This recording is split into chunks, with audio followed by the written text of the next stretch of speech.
Flow is a state of mind or an experience, a state of experience that we feel when we're totally involved in what we're doing. I began to... Introduced by Mihaly Csikszentmihalyi in the 70s, today flow is an extremely popular concept. Most of us have an intuition about what flow is. It's what chess players, rock climbers, and gamers such as this experience. But maybe we would say that these people are in a state of immersion, or absorption, or presence, or engagement. Several works have criticized flow for being an ambiguous concept or for lacking theoretical robustness.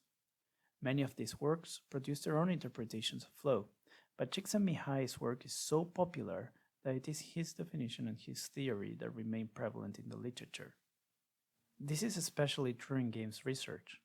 For example, during the last 3 years, 1 in 4 works published at KaiPlay referred to Csikszentmihalyi's flow.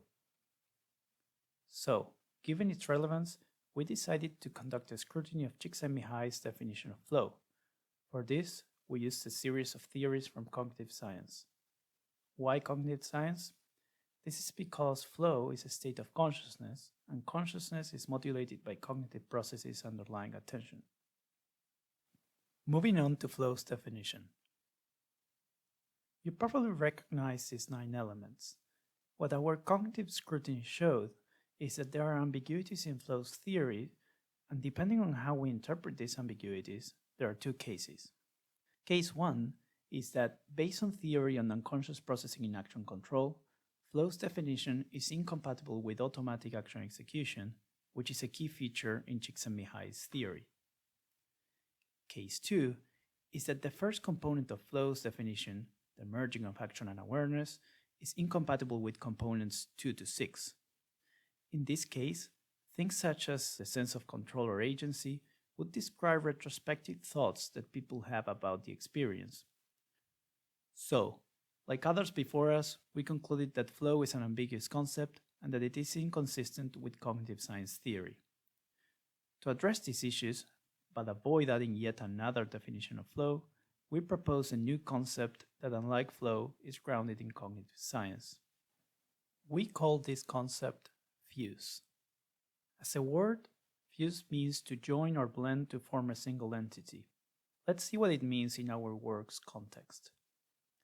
While flow is defined by all of this, fuse has a precise single component definition that allows it to address the ambiguities and inconsistencies of flow. Fuse's definition is the fusion of activity-related sensory stimuli and awareness. This definition may seem like a small tweak to flow's first element, the merging of action and awareness, but it has far-reaching implications. First, fuse helps reduce conceptual ambiguity. This is because fuse is a relatively narrow concept. Fuse is a state where we become one with the sensory stimuli, where there are no thoughts, no attribution of meaning, conscious evaluations, planning, or mental modeling, and where action execution is automatically triggered by sensory stimuli. All of this means that while both cerebral games like chess and instinct-based games like Flappy Bird are considered flow-friendly, only the latter would be fuse-friendly.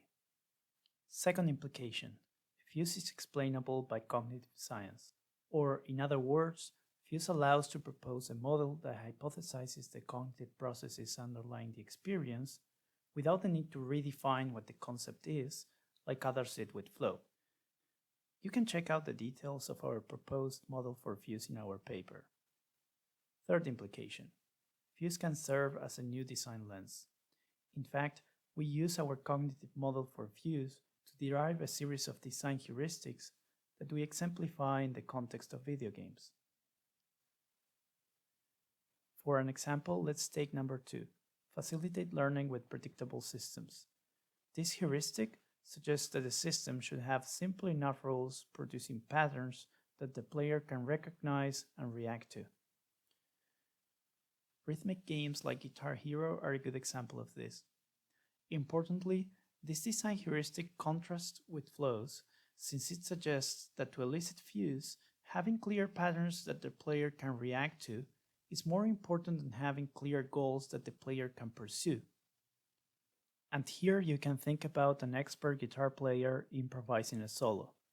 He or she does not follow the goal established by the music sheet, but automatically plays the notes that fit the patterns created by previous notes. When this happens, when you are truly just sensing without thinking, all your attention and resources are on the sensory stimuli, and your consciousness, will be fused with them. So, in conclusion, flow can be a useful concept, but its issues contribute to conceptual vagueness and curb theoretical robustness in the literature.